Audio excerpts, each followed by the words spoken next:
Hi, congratulations on your new RV. We're really excited for you. Please make sure before you're signing that you bring the following items with you. If you're a cash buyer, please make sure that you bring a cashier's check, no personal checks at time of signing, or you may bring actual cash. If you're a finance customer, please make sure that you bring proof of insurance listing your specific lien holder. If you need that information, please call us ahead of time.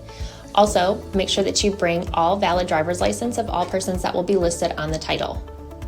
If you have a trade that you're trading in with us, please make sure that you bring your 10-day payoff as well as your title and all persons who will be listed on the title of that trade. Arrive 30 minutes early before your appointment time so we can properly inspect your unit, and also make sure that you have the fridge on and running prior to arrival. If you have any questions, please feel free to give us a call at 810-686-0710. Thanks so much. Have a great day. Hello, this is Mike with TradeWinds RV Center, here to congratulate you on your purchase of your Flagstaff Shamrock 233S travel trailer. I'm here to walk you around it, show you how to use a few things to get the best out of your camping experience. Let's start by talking about arriving at the campsite. A few things taken into consideration when parking. On your campsite, of course, your awning. There's plenty of room for that to come out. On your off campsite, you're going to have some slides. There's plenty of room for that slide to come in and out. And of course your bunks.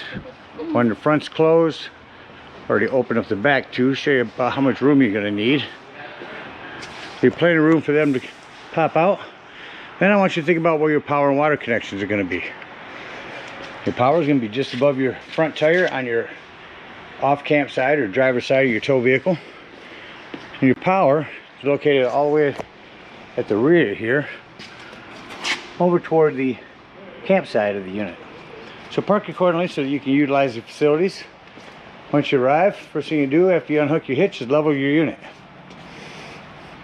Now, the unit comes with a power tongue jack, a docking light should you arrive at night. Simply raise or lower the unit until you're level. Now you do have a hand crank here. This hand crank right here will override in case you do lose power. Speaking of power, check your battery post. Make sure those haven't wiggled loose over time. Once you get your unit level, next thing we do is stabilize it. Now, four corners of the unit, you have these stabilizing jacks with 3/4 inch hand crank. Simply crank these down until they're taut. As these come down, I'm going to recommend stabilizing jack pads. Jack pads are going to protect the feet of your stabilizing jacks from dirt and debris and hot blacktop in the summer. Keep them from sinking into the ground and just better distributes the weight. Use your 10% off coupon. Get a 4-pack of those, put them underneath your feet, and run these down just until they're taut. Once you have any type of resistance on your hand crank here, you know you're down far enough. You don't want to go anywhere past that because we're already level. We don't want to change our levelness. We just want to make it sturdy. Once we got our unit level and stable, we can hook up our power and water. Now again, your power cord will store in your convenience area. Power cord goes into the right, twist to the left, into the left, twist to the right, and then this black washer goes on. At the end of that long 30 amp cord, should you need to plug in a home, you do have an adapter to go from 30 to 110. Got our power hooked up. Let's hook up our water. Now at campsites, we're going to hook up to city water connection back here. First and foremost, your water pressure regulator. This water pressure regulator is going to reduce the water pressure to 40 to 50 psi, protecting the lines in your unit. Always use that when putting fluid into your docking station here. Hook that up, hook up your hose, but don't turn your hose on yet. Let's find your hot water heater. All the way at the front on your campsite is where your hot water heater is located. All we're doing at this point, putting our drain plug back in. Put some plumber's tape on there. Get that back in there nice and snug. I believe that's 1 1/8 inches. Get that in there tight. Once that's in there nice and tight, you can go ahead and turn your water on. Now you can go inside and deploy your slide if you need to, but go in and open up all of your water taps. Once water's flowing out of them, no more air, you know that your water heater is full, and you can go ahead and turn it on from indoors. Now there's an electric element right here. The only time you ever want to turn this on here is if you're hooked up to 110. Otherwise, just use your 30 amp service. Turn it on indoors. Now let's say we're going to go camping and we're not going to use city water. We're going to go boondocking. Well, in that case, we're going to fill up our fresh water tank right over here next to our power. Fresh water or potable water. Simply fill this up with a hose. No need for a water pressure regulator. 2 ways to tell when it's full. One, there's an overflow valve right here. And 2, on the inside where you check the levels of your battery and black and gray tanks, there's also a freshwater button that'll tell you when this is full. Once it's full, remove your hose. Do not leave it unattended while you're filling it. Once that's full, you can turn on your water pump to use that water. Don't turn on your water pump when hooked up to city water. That's already pressurized. All right, we got our power and water hooked up. Let me go ahead and walk you around the rest of the outside of the unit before going indoors. Starting over here on your off camp side. You have some storage here. When your slides in, you'll be able to better access that freshwater drain. White handle there. Again, your fresh water and power. One of your tents. I put 2 of these down. I'll show you how to put the 3rd one down. You have an outdoor shower out here. You also have your black and gray tanks. Back of unit, spare tire, and your docking station. In your docking station, cable and satellite hookups. This is your tank flush. We'll talk about that when leaving your campsite. Here's your antifreeze inlet for winterizing, and here's your city water connection. So storage here. Come around your campsite. Pitch adjust on your awning. If your picnic table's down there, you want the rain to fall this way, simply pull down on that pitch adjust. That will tilt your awning and run all the rainwater away from your table.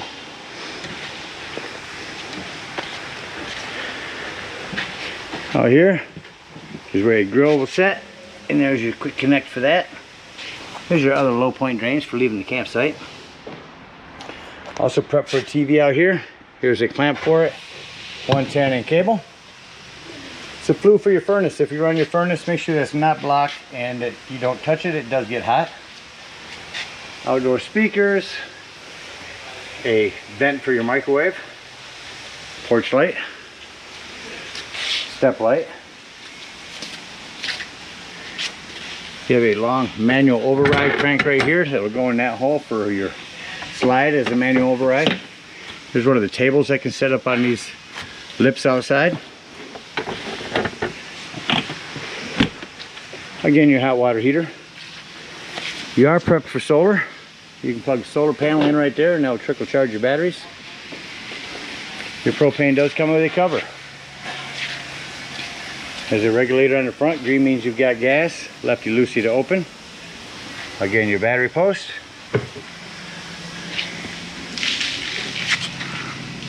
And inside here is your battery disconnect. That'll disconnect all the battery power to the unit. That'll come in important later when I talk about your propane detector. Light up front for docking, and that about covers the outside. Let's go inside and open this bed up. Before I get to that, I'll run through a few things as we go inside. First thing I like to point out when going inside a unit is the fire extinguisher. Make sure that you and everyone that's camping with you knows the fire extinguisher is located at the entry doorway in case of an emergency. To your left as you come in, your control panel, TPS system. I'm actually going to send you a separate video from them on your tire pressure monitoring system. Control panel, here's your Wi-Fi Ranger. Brand new battery, fresh black and gray tanks. That fresh button's one that says you can hold down and tell when your potable water is full. Your water heater, turn it on here if you're hooked up to electric, over here if you're hooked up to gas. Here's your water pump for potable water. Your slide control, your awning control. I'm going to retract that for a second and show you. So when you run your awning out, you only want to run it out until that flap falls down to 90 degrees and you can see that bar.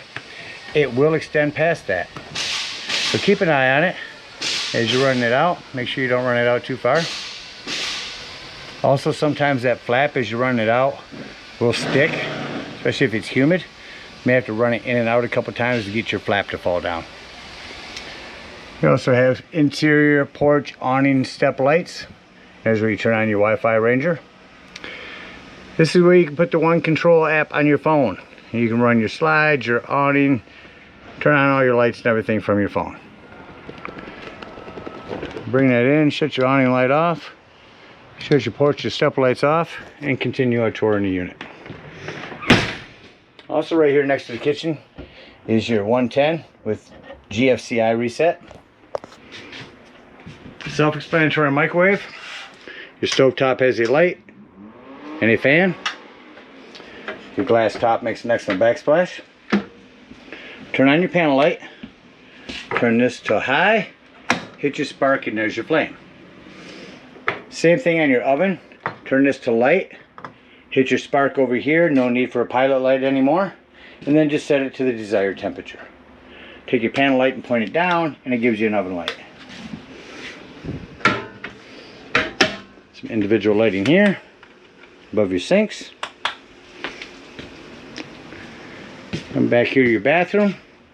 Main thing I want to mention in here, you do have a power exhaust vent up here with 4 different speeds, and you have to hand crank that open. Your shower, make sure that this door is secure for travel. So that's how that'll stand up. This mattress will stand in the hallway here, and the other mattress will stand up there. I'm going to go ahead and fold all those up for you real quick. Tucked up all of our mattresses. We're just going to go outside and lift these up. What you're going to want to do, it's easier with one person on each side, but you just need to tuck this canvas in as you're coming up. Make sure none of it's in. And go ahead and lock these.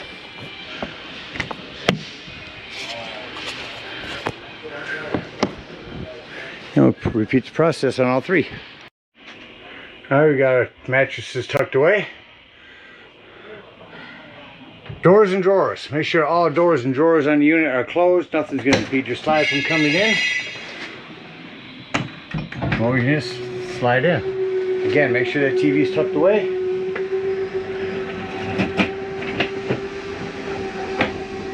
Make sure those doors over there are closed. Don't need to rip anything off just because we're closing up the unit.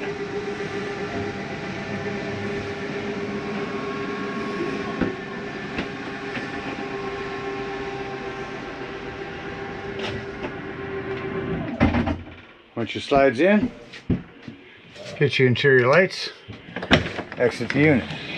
As you come out of the unit, make sure this door is all the way open so that this doesn't catch on it. Simply lift your door up, lock it up inside here. You need to lock and deadbolt your exterior door. Lift and turn this handle. Low point drain. At this point, go ahead and bring up all cables. Unhook your cable, your water, your power. Bring up all your stabilizing jacks. Dump our low point drain. Come around to the other side. If you're using potable water, you dump this fresh water drain. Then you will come around to your hot water heater. You'll lift up on this pressure release valve. That's going to go ahead and release the remaining of the water out of your hot water heater. Once that's done, close your door, otherwise this won't close, and then you can pull your drain handle. Hook up your hitch and head on up to the dump station. At the dump station, park accordingly. Your dump is going to be all the way behind these rear tires. At this point, you're going to take your 10-foot hose, hook it up here, and you're going to pull your black handle. That's going to be your sewer outlet on your right. Once it sounds like that's no longer draining, leave your black handle open. Come to the rear of the unit. Again, with your water pressure regulator, hook that up to your tank flush. Leave that black handle open, hook up the hose, and let that run for a good 5 minutes. That's going to spray out your black tank, get rid of all that nastiness.